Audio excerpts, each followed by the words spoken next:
Bonjour, Frédéric Mutillot, je suis formateur à l'atelier de la pierre d'angle à Saint-Maximin. Mon parcours, ça a été un parcours exclusivement sur les chantiers de restauration de monuments historiques, un petit peu partout en France, réalisé un peu un compagnonnage tout seul, où j'ai appris différentes techniques en France de taille de pierre, de pose de pierre, dans différentes régions. C'était très intéressant d'apprendre comment on taille la pierre en Bretagne, comment on taille la pierre en Bourgogne, comment on taille la pierre du côté de Bayonne. C'est pas du tout la même pierre. Et je suis arrivé à Saint-Maximin avec une décision personnelle qui a fait que, au bout d'un certain nombre d'années, je voulais transmettre mon métier, ayant travaillé des années donc sur les monuments historiques. Et avec cette pierre de Saint-Maximin que j'ai aussi beaucoup travaillé un petit peu partout en France, je voulais découvrir ce site. Ce site Saint-Maximin, donc c'est un site sur l'Oise où il y a une grande richesse et un sous-sol riche en pierre de Saint-Maximin. Riche parce que la carrière comporte de la pierre dure comme de la pierre tendre selon où on l'extrait, et c'est pour ça qu'on l'utilise beaucoup sur des grands monuments comme à Paris, comme dans beaucoup de monuments historiques partout en France.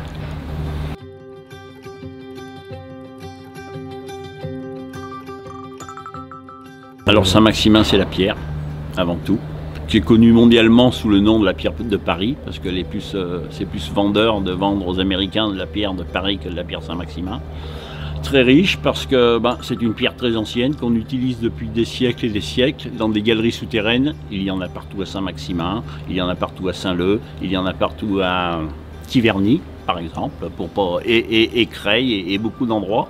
Donc depuis des siècles et des siècles, cette roche sédimentaire, donc qui s'est formée à l'époque sous la mer, qui s'est durcie quand la mer s'est retirée, est chargée de sel, s'est durcie.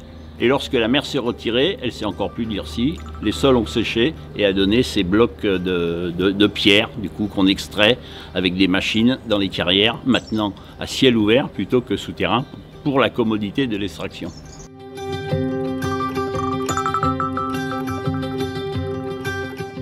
Alors donc moi je suis arrivé ici à Saint-Maximin, j'étais déjà venu à l'origine choisir de la pierre en carrière pour tous les monuments et les entreprises où je suis travaillé. Et puis je me suis dit, Frédéric, il faudrait que tu apprennes aux jeunes à tailler la pierre, que tu transmettes ta passion, ce qui m'a animé depuis l'âge de 14 ans.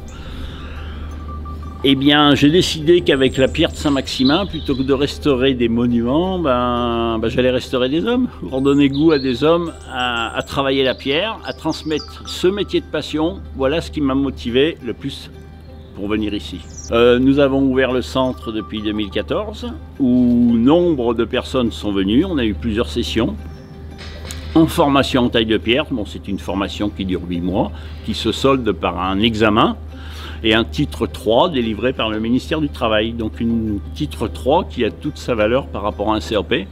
Certains des stagiaires sont directement partis dans l'emploi, puisqu'ils effectuent pendant leurs 8 mois un stage en entreprise. Et ensuite, souvent ce stage en entreprise se solde par une embauche. Ou, comme c'est équivalent à un CAP, certains ont continué dans d'autres filières. Brevet professionnel des monuments historiques, spécialisé, c'est une école à Paris, c'est la seule école en France, et où ils apprennent un peu plus le dessin technique et assisté par ordinateur. Parce qu'ici, en plus de la taille de pierre, on fait beaucoup. Un tailleur de pierre doit savoir tracer, il doit savoir dessiner, il doit savoir tracer son bloc, il doit savoir l'équarrir, il doit savoir l'imiter, il doit savoir tailler et il doit savoir le poser. On apprend aussi à un tailleur de pierre à poser sa pierre sur un monument.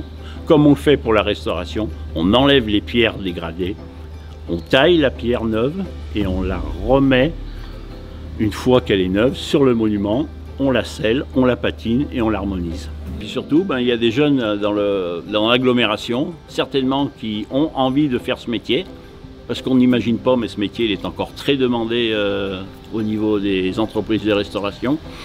Et cette pierre-là, j'ai dit, tiens, je vais la découvrir et puis je vais transmettre mon métier. Le but, c'était vraiment pour moi de transmettre ma passion avec de la pierre pour que ça leur serve plus tard et que ça leur donne un métier. Parce qu'il y a beaucoup d'entreprises qui cherchent des tailleurs de pierre.